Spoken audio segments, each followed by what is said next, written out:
Today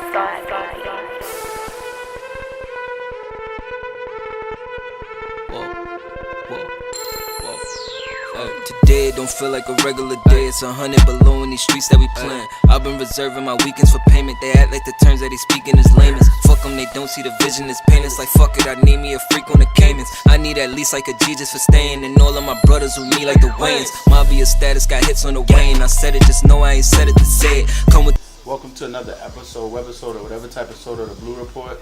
I'm Richie Bleu for all those tuning in. And welcome back to everyone who has returned. I have a request from Big. Oh, did it start? Don't stop. Yeah, Big C9090 for Rapman. Promise. Domestic violence is the pound, the tag. I'll leave a link to the original video in the description area, and let's see what it's gonna come from this, and then I'll give you my thoughts with domestic violence and things of that nature. I'm not too much PC with a lot of shit that I say, so if you feel away, or you think you may feel away by me making that statement, just don't watch the video, because I'm gonna talk about domestic violence that I've seen and encountered through friends and experiences and stuff of that nature. No names and shit, but let's get it. Rapman. It's like an accent. So what, are you going to see him again? I'm still thinking about it. What do you think I should do? Boy, just keep him. He's got money. Keep him. Why not? He's got money. You got so silly. Come, let's take a selfie. Damn. So cute. Look. I like that one. Yeah, that one's nice. Yeah. Ooh, look at that. That's a nice car. Look at the car. Look at him. How do I look? Okay. Sorry, excuse me, can I talk to you quickly, please? Okay. Hey. Yeah, I was talking about your friend over there. Oh. Sarah, he wants you. Me? Well, he can come out his car if he wants to talk to me. That's a fact.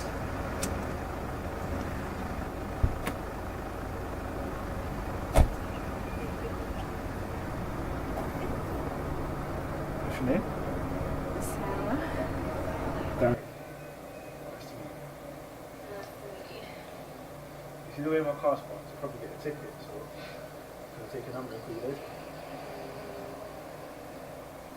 I'll take your number. Probably should have called me. No problem.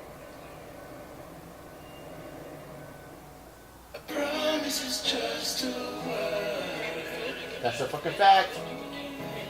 Once again, here's your rings. A promise is just a word. A promise isn't promised, it doesn't always work. Sometimes it's nothing more than a word. Yo, the day Sarah met Davin was the day she fell in love. She just turned 18, he just turned 21. He was kind and polite, plus he had a nice car. All the girls they were on him, but that day he chose her. Her exes were both the same age as her. She always felt they weren't on the same page as her. She's mature with a load of ambition. Uni next year to be a pediatrician. Davin's doing well, an IT technician. Swear she couldn't find a better man if she wished him. With him 6 days, 7 days, you're still missing. Her last thing was popular, but this thing was different. It's full grown, still together 1 year on. Happier than ever in the place they both call home. Then one day everything could change. She came to find out she had a baby on the way. When she told Darren, he was over the moon. And yeah, she was scared, but she was happy too. So they're having a baby. And yeah, that's great, right? But let me show you how the baby changed her whole life. It's like the minute she was pregnant, Darren got obsessive. From sweet and polite to abusive and aggressive. First she put it down to being overprotective. Soon she figured out he was just being jealous. She never understood though, to her it was crazy. A grown man jealous of her unborn baby. So used to having all of her attention. But with the baby on the way, he could barely get a mention. So he does things just to make her feel bad. She dressed up to go out, he said she looked like a slut. Alright, babe, Shan's here. Oh, let's see what you want. I'll message you when I get to the front, yeah? Paul. You good? To the car? Where is this? Yeah, why was wrong? Get changed. Change why? I look fine. Yeah, change your clothes. Why though? My skirt isn't even that short. Go and get changed now. She can wait. No, I don't have time to change. You look like a slapper. A slag. I look like a what? That's a A slap, right? slap. Go and get changed. You look like a slag. Now. Are you kidding? Now. No, I'm I'm assuming like a slut or something like that, like a whore, probably. not. Now. I look fine as I am right now, thank Go you. and change your clothes. You're not listening to me. Now go and change your clothes now. He told her to change. She said she didn't want to. He grabbed her by the throat and then he told her that she had to. She couldn't believe it. She was so scared. He used to make her feel safe. Now he makes her feel fair. She deserves better, and so does the child. So she packs up and leaves him alone in the house. She was gone for a week or so. Then Diamond pleaded that he just lost control. He promised he would never ever do it again. And things will be different if she comes back home.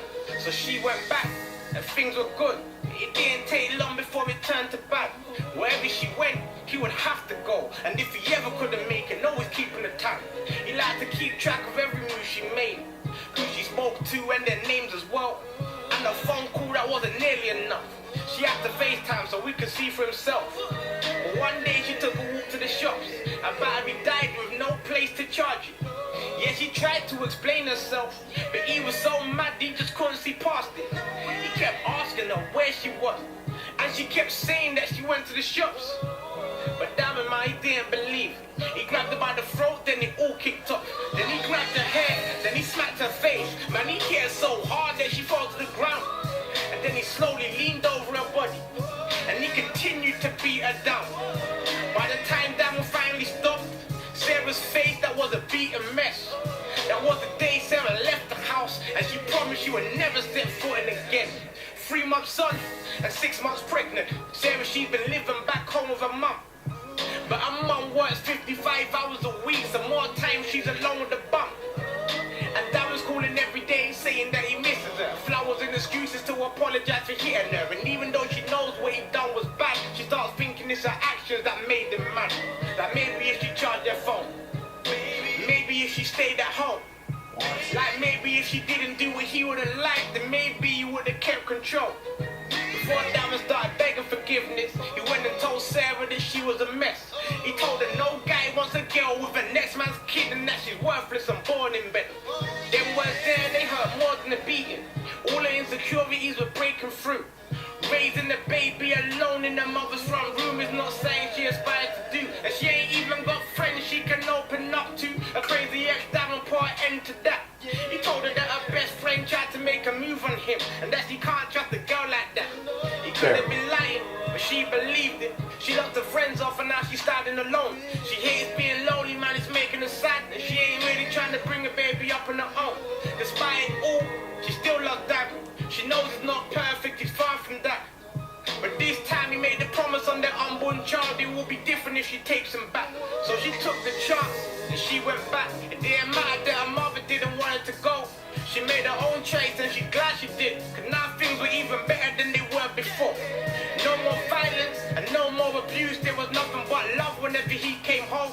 She was his queen and he was a king. And their little baby boy will be the heir to the throne. One day everything will change though. Diamond went out and left his phone behind.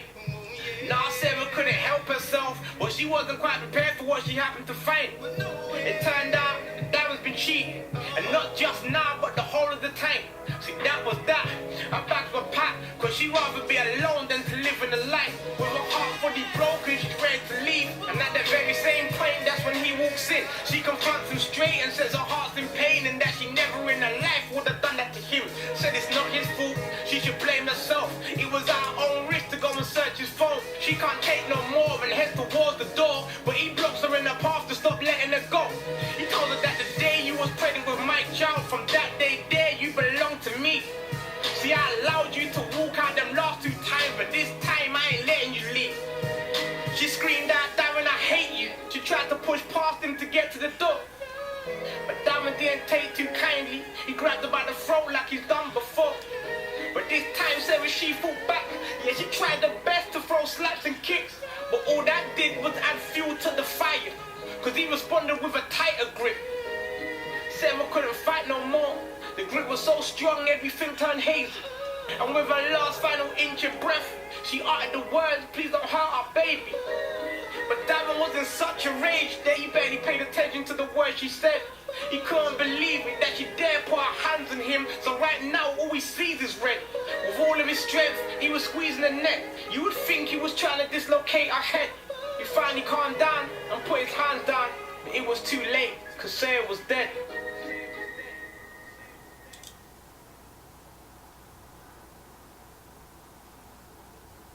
Two women every week are killed by their partner.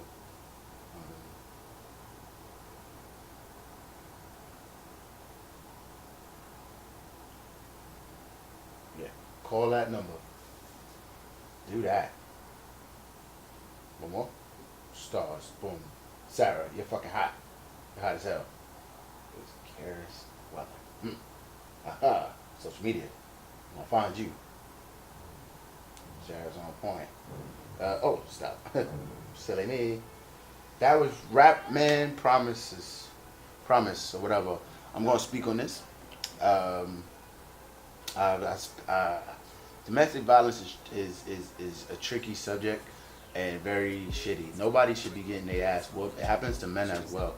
It's not even just women, but it's mostly women. Let me say that. The most cases are women, and a lot of shit happens. There's so many cases that just like that come from. Yeah. There's so many cases that come from women that are aggressive, and then the man he's like chilling, and then he bucks up. So it's like you have a wife, if you have a girlfriend that's like from New York or Brooklyn, she's most than likely in your face and, oh, I can't believe you did this or whatever, and then you slap the shit out of her, and then it becomes a mess about it. Or manipulative dudes like this who put on a big ass front in the beginning, and then they feel all type of jealousy. This guy became jealous, which is a mental illness. You became jealous because your lady got pregnant. You became jealous because your lady got pregnant. I don't know if you felt as if she was doing something else or something of that case, and it made you feel some type of way, so you started to feel like, oh wait, hold on, no. Like, you got me? In the beginning, he went out, he got up. The real way to approach a woman is get out the car. You don't talk to her from no fucking window. You seen the ratchet friends with the shits. But Sarah, she's a good girl. This is where I come into play with certain things. She got away twice. She got away twice and went back to the fuckery. That is pure stupidity. Pure stupidity. I don't give a fuck about none of that. Oh, love is blind. It'll take over your mind. What Eve say? That shit is fucking dumb. I love who I love. I love Katie. Y'all see her in my videos. I got homegirls that I love, and homeboys that I have love for, all this other stuff. That I don't know nobody that's in a domestic relationship. Personally. You know what I'm saying? Like, I don't have any friends. This is how my morals are set up. As homeboys, I can't be friends with a nigga that's a deadbeat, and I damn sure well can't be friends with a nigga that's sitting there whipping on women or abusing children and shit like that. You get what I'm saying? So I know nobody that's like that. Or even if I was in a setting and face to face and I seen the shit in somebody's crib, like somebody just slaps me, I'm out. Like, y'all not. That's not the level that I'm on. Especially if I hear that you got your ass whooped and you still giving that person time. There's been cases out here. Homegirls talking about, oh yeah, da. But whenever the nigga call you, you still jump on the phone with him? Or whenever, like, why? That's a mental fucking illness. It's just like niggas that smoke cigarettes, right? If I was sitting there sticking a motherfucking syringe of poison in my arm, you would send me to an insane asylum because I was trying to kill myself. But you could let a nigga smoke a pack of cigarettes, no damn sure. I mean, smoke over and over again. Selling cigarettes is like selling a nigga his own poison. You're allowing them to do that. It's not like a moderation thing. These niggas become addicted. Cigarettes are highly addictive. So you're smoking them over and over again. So while you're sitting there in a relationship, I cannot be, why the fuck are you sitting there constantly allowing this shit to happen to yourself? Would you repeatedly stab yourself? No. So why continue to go through the same fucking pain over and over again? Why do that? Why sit through that? I've been with Katie for 11 fucking years. 11. You know what I'm saying? 11. We had ups, we had downs, all types of bullshit conversations and all that other stuff. Never have I ever, we wrestled. We wrestled, and I do jujitsu. But you know, she got upset one time early in the relationship, and she slapped the shit out of me.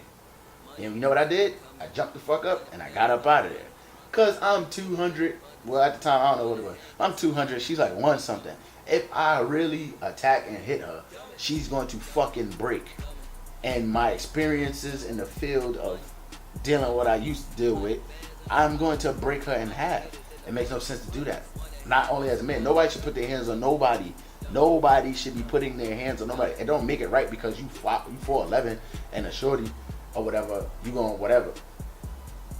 Ex-girlfriend. This girl hit me with a 100-piece combo. Do you know 100-piece? And she's like fucking 5'10". She's right here with me. 100-piece combo. You know what I did? Because nobody's supposed to put their hands on their back. I slapped the shit out of her. So what? 100 times, literally. She kept swinging, punching, throwing, all types of kicks, all types of crazy shit. And I slapped the shit out of her. I didn't know, that was just that one time. And I tell the world, because nobody should be putting their hands on nobody. But you're fucking stupid if you decide to stay there. And I'm not being PC at all. I'm not gonna say you're mentally challenged. Any of that other shit, it's just fucking dumb to sit and stay in a situation. Oh, maybe it was because of what I did, or maybe it's because of you were doing the same shit you was doing the whole year, Sarah, before the nigga decided to put his hands on you. What did you do that was different? What did you do that switched up? And this is something to ask yourself. Anybody that's watching this video that may be going through this, or any nigga, any motherfucker putting their hands on a woman, right? It's super fucking soft, and the way that this nigga did, soft. You're frail. You should fucking kill yourself and jump off a bridge. You should die. My cousin had a domestic violence situation. She killed the nigga. My mother was having fist fights with my father. It was like before she left him, and she wound up shooting him. You get what I'm saying? Because he would get drunk and they would whatever, and then throw hands and all that. But my mom was a fighter. She wasn't no soft female, just like, oh, you just gonna hit me. Nah, we gonna throw hands. But it could have gone to where Sarah got to. But what my mother did, she packed me, my brother up, and moved back to New York. Because I'm originally from North Carolina. You know what I'm saying? She couldn't take all of that. She loved the hell out of my father. They got married and all that shit. And where did she end up? In New York, back with her family, because the fuckery was what it was. Come on, you gotta wake up. Ladies, gentlemen, wake up. And if you putting your hands on fucking kids, you're just the scum of the earth. Somebody should break your fucking neck. If you see anybody doing something wrong to a child in the streets, other than just hitting them with that 1-2 whap whap, be a good child, then boom, just attack. Have good nature and a good heart. Step the fuck up, stand the fuck up, do whatever you have to do. Just stop being fucking stupid. Just as a whole, as a world, stop being dumb. Stop allowing dumb shit to happen to you. You're allowing it. That's the key word. You are allowing this. You allowed everything. Oh, I can't help who I fell in love with. Oh, I can't help. Yes, you can, because you can do it again. You can go meet Raheem. You can go meet Sarah. Could have met a Sarah and whatever. But Sarahs be putting their hands on other Sarahs. So, you know, it's a whole world out there. It's fucking 8 billion or some shit like that. And you know, you just have to go out there and enjoy the world, man. Enjoy thyself. But don't take pain as an acceptance and all the rest of that bullshit. We'll talk about it. Yeah, this video is going on too long. Like, comment, share, subscribe, dislike if that's what you're into. Just go out there, live life, and don't allow nobody to restrict anything you got going on with yourself or anything of that nature. Peace. Get your money and belly up. Boy, get your money and belly up. Dreams that I ain't think of selling them, nigga. Stories I ain't think of telling you, niggas. Thought about trapping, I could make it happen. I maneuver better, no felonies, nigga. Get them okay, got them okay. I done got red on my toe, keep the door down. Get them a buggy, they all clowns. Gotta know what side you on now. You gotta build a rapport now, or get shit done like your chores now. You burning bridges and get lost, wow. I built a boat and got across town.